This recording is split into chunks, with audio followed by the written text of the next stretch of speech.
Samantala, usad pagong na ang daloy ng mga sakyan sa northbound ng North Luzon Expressway o NLEX sa gitna ng nararanasang Carmageddon para sa Holy Week.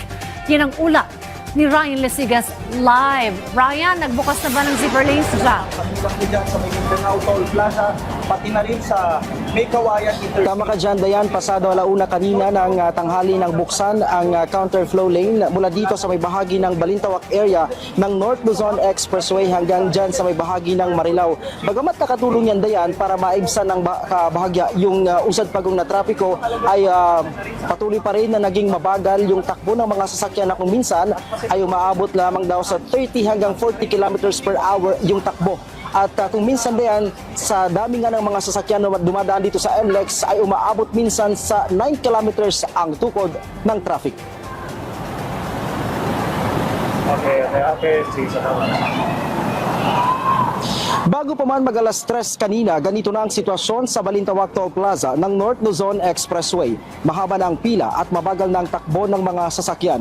Ibig sabihin, Dayan, ramdam na ang exodus ng mga sasakyan na uuwi sa mga karating probinsya para doon gunitain ang Semana Santa at long weekend. Ayon kay NLEX Traffic Management Head Robin Ignacio, maagang nagsimula ang build-up ng mga sasakyan sa NLEX. Martes pa lang daw kasi ng hapon ay tuloy-tuloy na ang dating ng mga sasakyan palabas ng Metro Manila. Ito daw ang pinakaunang pagkakataon, Dayan, na maagang nagsiuwi yung mga nais magbakasyon. Taliwas ito sa inaasahan ng NLEX na dapat sana ay alauna ng tanghali kanina. Ngayong Miyerkules Santo, inaasahan ng umpisa ng buhos ng mga sasakyan. Nakikita pa rin namin na nabawasan lang po yung volume natin, pero maaring yung kung gaano kasikip yung daloy ng traffic natin previous years, maaring gagaan konti ngayon. Yun nga, yung tinitingnan namin, baka naman yung Huwebes, maaring mas maagang maubos po yung dagsa ng ating mga kababayang pauwi.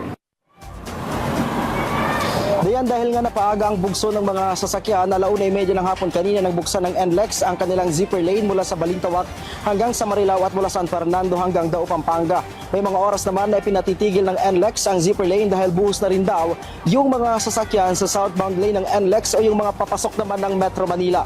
Nanang sinabi ng NLEX, Dayan, na maring umabot sa 385,000 kada araw ang bilang ng mga sasakyan na dadaan sa NLEX simula ngayong Miyerkules Santo. 10% yan na mas mataas kumpara sa daily average na umaabot lang sa 350,000 na mga sasakyan.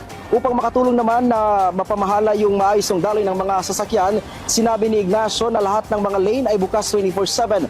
Nagpapatupad na rin ng full deployment ng mga traffic personnel. Ang lahat ng pagkukumpuni ng kalsada ay pansamantala munang sinuspinde ng NLEX. Dayan, magandang balita para sa mga kababayan natin na ngayon pa lamang papaalis sa kanilang bahay at dadaan dito sa NLEX. Dahil sa mga oras ito, tulad na nakikita nyo dito sa aking likuran, bahagyang nawala yung build-up ng mga sasakyan dito sa may bahagi ng Balintawak Toll Plaza. Pero asahan daw, sabi ng NLEX, na maaaring bumalik mamaya-maya lamang yung Carmageddon ng mga sasakyan dahil inaasahan nila na simula ngayong hapon hanggang bukas ng madaling araw o bukas ng umaga ay yun talaga yung peak o yung buhos ng mga sasakyan. Samantala, Dayan, kung problema yung hatid ng mga motorista dito dahil nga sa dami ng sasakyan, magandang balita naman sa mga nasa Metro Manila lamang dahil bukas hanggang Biyernes ay suspendido ang number coding. Dayan. Maraming salamat, Ryan Lesigas.